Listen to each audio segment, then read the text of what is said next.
What's going on, guys? My name's Stephen Griffin, and today we are going to be talking about how I failed at filmmaking and basically what I can teach you guys from those experiences. I'm with my favorite assistant, Alexis, and as you can see, I have a broken finger. But that's not going to stop us from filming the Christmas Ice Show at the Hampton Roads Iceplex. I love just little kids in reindeer costumes. This is going to be epic. So hopefully they have coffee.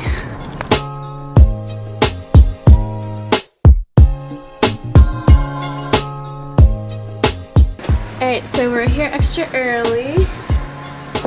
So that means we get to make a coffee run before it just starts.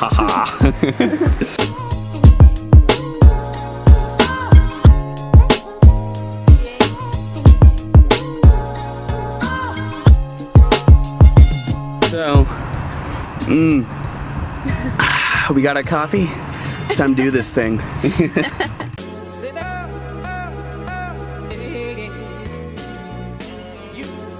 So we're back at the ice rink and we just gotta finish getting set up for the big show. And yeah, I'm really excited. So let's do this thing.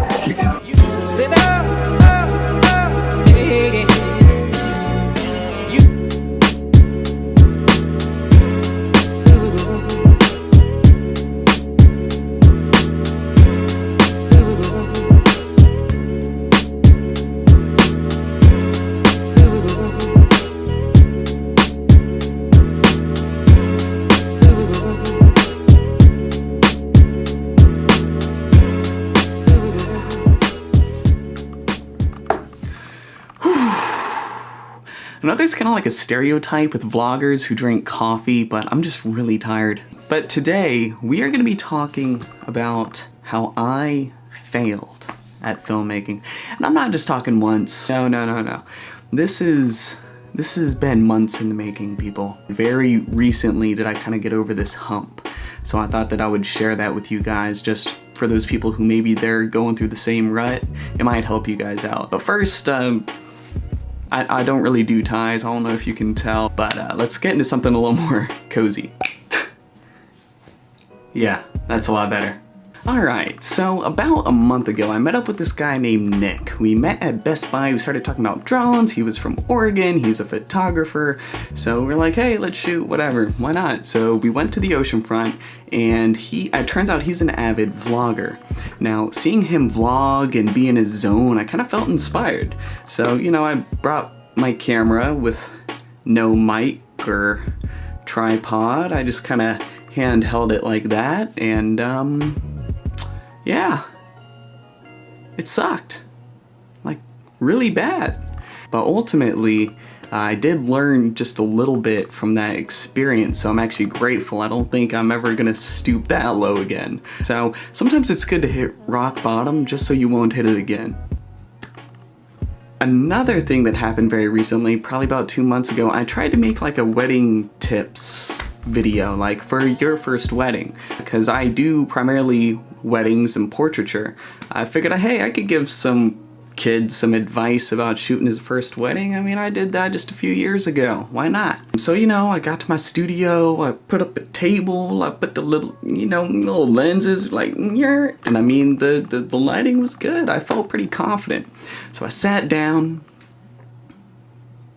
and I gave my lecture. But that's what it was.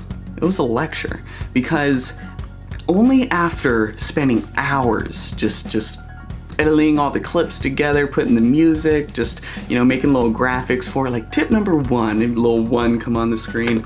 No, after all that time, I ended up trashing it, because it wasn't until I showed it to someone that I realized this is really boring. Some people defended me and said, oh, hey, well, it's informative, you know, it's like, you know, when you're in class, it doesn't have to be fun, you know, but that just didn't sit right with me. And I just thought of all those cool teachers we had in schooling who really made an effort to make the information easier to learn, and also, I mean, more fun, more interesting. So the major takeaway from that failure was that I need to kind of cater to the viewer, and, you know, yeah, it's important to project your information yourself, you know, really be yourself, but at the end of the day, you really need to think about who's watching this. Most people don't want to sit there and just listen to you talk at a table. You're not, you know, some professor, you're just some guy on YouTube. Spice it up a little. Don't conform. Be yourself, but just have the user in mind. So they don't have to sit through you sitting at a table talking like this for 7 minutes. So the third time that I failed at filmmaking, and this one was probably the biggest doozy just because I was actually working with someone else, so they kind of had to, we were holding hands as the ship went down. But we tried to shoot a music video and it was super spontaneous. We didn't have any ideas, any concept, but he was like, hey, let's shoot a video today. And it was a really deep, meaningful song, mind you. So the sunset was beautiful, there was a bridge, there was a tree, and I was like, oh, this is just gorgeous.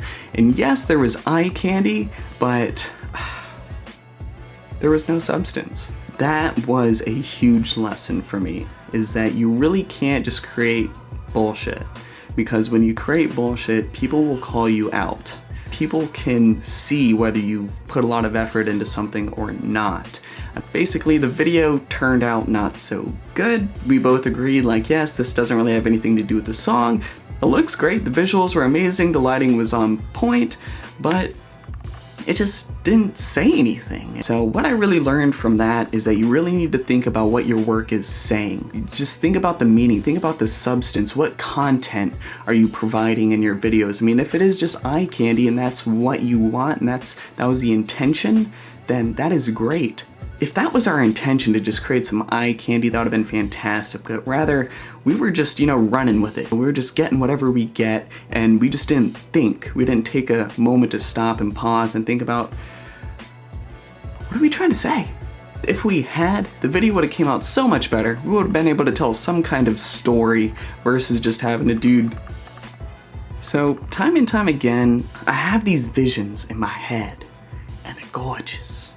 But they just never really materialize when I go to create them. I mean, I have these, you know, this incredible concept in my head, and then I pick up the camera, we go out to do it, and things just don't work out like you'd planned. But then I really thought about what each of those encounters, interactions, mishaps taught me. And they really taught me invaluable things that, you know, I wouldn't have learned just reading a textbook. And you can read all about creating videos all day, and then just like me, you get out there and you make the same mistakes. So that's why it is just invaluable that you just get out there and just do. And you know what? If you fail and it's garbage and you trash it and you feel like you wasted your time, that is awesome, because now you're just a step further, and I guarantee you're probably not going to make a video that bad again. I am a firm believer that the better video is always your next video. It's probably like a terrible way to say it, but I should say your best video is your next video. So just really, really try and capitalize on your failures, because they are just so valuable. And it's crazy because you think it's worthless. You think you're just wasting time. These are needless mistakes. But even the smallest mistakes are sometimes necessary for it to be ingrained in your head. That way you never forget and you just become a better filmmaker for it. Now, I'm not saying that I'm a fantastic filmmaker, because I'm still learning. I mean, I just got over this hump, like I said, but I just wanted to really share with you that you really have to flip it into something positive. I hope you guys enjoyed this video. I know, like, it was a little all over the place. I just felt like I had to say something. I had to get it off my chest that I suck. We all suck sometimes. But I just also wanted to sprinkle a little bit of the wisdom of all the cool things I learned just from sucking so bad. But I definitely encourage you guys to go out there and suck yourselves. Don't take that one out of context. Thank you guys for watching. Happy holidays. Be safe. Make good decisions. Go out there and fail, but by making good decisions. Alright guys, I'll see you around.